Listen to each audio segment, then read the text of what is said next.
امسال سال 2018 از ناحیه جلالدین بلخی با تمام دنیا سفرهایی که مردم به خارج رفتن از این عسل ما بردن، حتی با آلمان سعودی حاجیانی که رفتن به زیارت حج عسل ما بهترین عسل برآمد. من ما در آینده در همین ناحیه جلالدین بلخی یک مکتبی همین را تأسیس دادیم که در آینده میخواهیم که همین تربیتی که ما از بابی خود یاد گرفتیم همین بر شاگردان خود فهمانده دیم.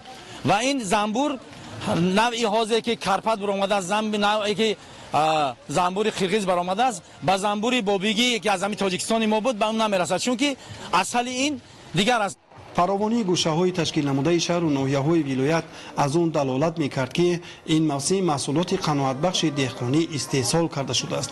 در مجموع در یک سال به حساب میانه در شهر و ناحیه‌های ولایت ختلون تا 2 میلیون تن مواد گوناگون غذایی استحصال می‌گردد.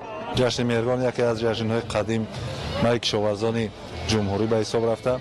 امروز کشاورزان ناحیه فرخار در مرکز ولایت شهر باختر تمام نمایشی محصولات کشاورزی را آورده و نمایش گذاشتند. ما امسال کشاورزان ناحیه فرخار زیاده از 47,000 تن غله‌دانگی ها، 41,000 تن سبزیجات، 20,600 تن فلزی ها و دیگر نمود زراعت های کشاورزی را استحصال نمودیم که به معرض تماشای مرکز ولایت آورده ایم. فراوانی پالزی و سبزیجات تر و تازه در جای نمایش بیانگر آن بود که موسمی روان کشاورزان ولایت ختلون استحصال سبزیجات و پالزی را تا بیشتر از 400 سنتنری رسانیدند. ما امسال 280 کیلو کشتی پیاز کردیم. همین تا امروز عادت قریب 240 کیلو شد فروختیم. 40 کیلو زیاد حالا نچنده پیاز ما استاد همیخنه پیاز ما همیخنه پیاز حالا ما تیار شده. چرا سنتنری شد؟ 700 سنتنری همه پیاز شد امسال. تا 800 هم شد پیاز.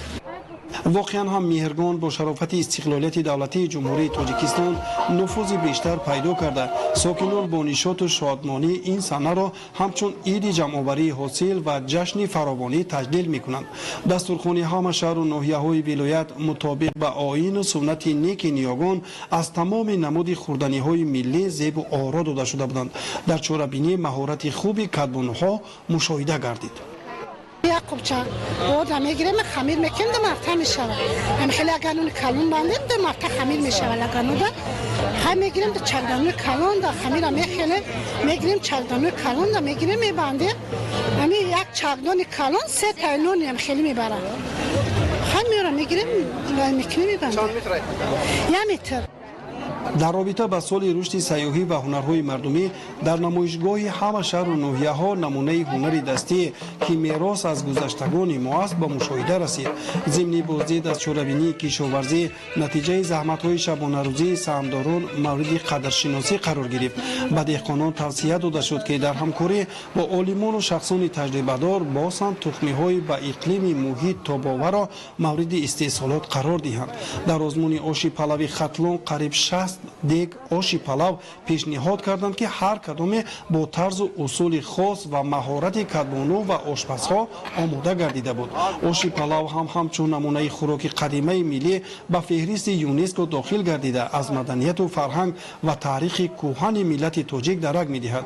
آشپزهای همه شهر و ناحیه‌های ولایت با بهترین محصولات با علاوه دیگر موادهای خوشبو و خوش‌طعم کننده خوراک‌ها را آماده نموده پیشنهاد اعضای حکمان گردانیدند. در جنبست چاره‌بینی بار دیگر از تاریخ جشن مهرگان، فراوانی سفره تاجیکان و سنت‌های نیک و پسندیده خلق تاجیک اظهار نظر صورت گرفت. رئیس ولایت ختلون دولتشاه گل محمدزاده، ساکنان ولایت و کارمندان کمپلکس اگروصنعتی، عالمان ساحه کشاورزی و دهقانان ولایت را با جشن مهرگان و عید عسل و خربوزه مبارکباد گفته سهم آنها را در فراوانی محصولات ارزان و صفتناک و صادرات آن به خارج کشور مهم ارزیابی کردند.